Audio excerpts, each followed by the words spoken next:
بسم اللہ الرحمن الرحیم صلی اللہ علیہ وآلہ وسلم۔ السلام علیکم۔ آج میں آپ کو سورۃ فاتحہ کا وظیفہ بتاتی ہوں۔ سورۃ فاتحہ 40 مرتبہ پڑھنے سے یا ایک مرتبہ پڑھنے سے اللہ تعالیٰ کیا دیتا ہے۔ سورۃ فاتحہ 40 مرتبہ پڑھیں یا ایک مرتبہ، اول و آخر 3 مرتبہ درود پاک پڑھ لیں، کوئی سا بھی آپ درود پڑھ سکتے ہیں۔ ہمارے نبی کا فرمان ہے، فرمایا جو سارے قرآن میں ہیں وہ سورۃ فاتحہ میں ہے۔ زیر ہے، زبر ہے، قرآن کی 114 صورتیں ہیں، قرآن کی منزلیں، قرآن کے رکوع، قرآن کی آیات جو سارے قرآن میں ہیں وہ کہیں بھی نہیں، سورۃ فاتحہ میں ہے۔ جو ساری فاتحہ میں وہ ایاک نعبد و ایاک نستعین، جو ساری چیزیں سورۃ فاتحہ میں ہیں وہ ایاک نعبد و ایاک نستعین میں ہے۔ ایاک نعبد و ایاک نستعین کا مطلب ہے مولا بندہ تیرا، غلام تیرا، مجبور تیرا، متحد تیرا، در تیرا، پھر اپنے در سے نہ ہٹا مولا، پھر اپنے در سے نہ ہٹا مولا، مجھے در در کا غلام نہ بنا، تیرے در کا جو بھی فقیر ہے وہی دو جہاں کا امیر ہے۔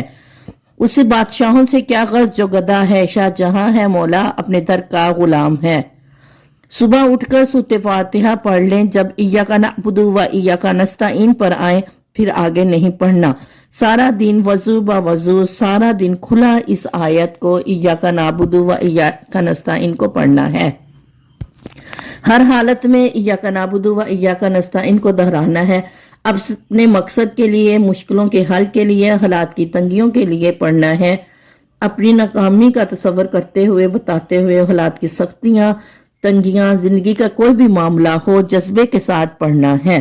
جتنے زیادہ جذبے کے ساتھ پڑھیں گے اتنے زیادہ فوائد پائیں گے۔ سخی کے دروازے کو کھٹکھٹانا ہے، وہ نہ کھولے پھر کھٹکھٹانا ہے، نہ کھولے پھر کھٹکھٹانا ہے۔ آخر کار سخی کہے گا دیکھو صحیح کون ہے جو بار بار دروازے کو کھٹکھٹا رہا ہے، بس مجبور جو بار بار دروازے کو کھٹکھٹا رہا ہے۔ یہ سخی کے دروازے کو دستخط دینا ہے، سخی کے دروازے کو آواز دینا ہے اور سخی کو فریادیں کرنا ہے۔ وہ شہنشاہ سخی ہے جو پل میں سنتا ہے، ایک پل میں راضی ہو جاتا ہے، ایک پل میں ناراضگیاں ختم کر دیتا ہے۔ فرمایا دنیا کا سب سے بڑا مجرم، اگر لڑائی کوئی بھی مجرم ہو، اگر وہ شرابی بھی ہو تو وہ بھی ٹھیک ہو جاتا ہے۔ شیخ ابو ضعیف کے پاس ایک آدمی کیا کہنے لگا کہ میری بخشش کی دعا کریں۔ انہوں نے کہا کہ میں کون ہوتا ہوں تمہیں بخشنے والا، تمہیں بخشنے والی ذات اللہ تعالیٰ کی ہے۔ شیخ ابو ضعیف کہنے لگے کہ میں نے اسے کہا کہ تم سارا دن ایاک نعبد و ایاک نستعین کا ورد کرو، سورۃ الحمدللہ پڑھ لیا کرو۔ جب ایاک نعبد و ایاک نستعین پہ آؤ تو رک جاؤ اور سارا دن اس آیت کا ورد کرو۔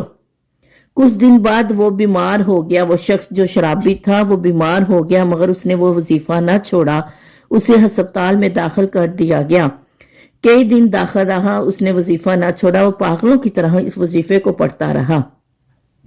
ایک دن وہ شخص کہنے لگا مجھے مسجد میں لے جاؤ۔ مسجد میں گیا، نماز کا وقت نہ تھا، منبر کے پاس چلا گیا اور سجدے میں گر گیا اور ایاک نعبد و ایاک نستعین پڑھنا شروع کر دیا۔ پڑھتا گیا، آہستہ آہستہ اس کے پڑھنے کی آواز کم ہو گئی، کم ہوتے ہوتے آواز ختم ہوگی۔ جب دیکھا تو اس کی روح اس جہاں سے فانی کر چکی تھی، کوچ کر چکی تھی۔ اللہ تعالیٰ نے اس شرابی کو بھی اس آیت کے پڑھنے کے صدقے بخش دیا، اس کو جنت میں جانے کا وسیلہ بنا دیا۔ اللہ تعالیٰ ہمیں بھی الحمدللہ پڑھنے اور ایاک نعبد و ایاک نستعین کا ورد کرنے کی توفیق عطا فرمائے اور اپنی بارگاہ میں قبول و منظور فرمائے۔ آمین ثم آمین۔ صلی اللہ علیہ وآلہ وسلم۔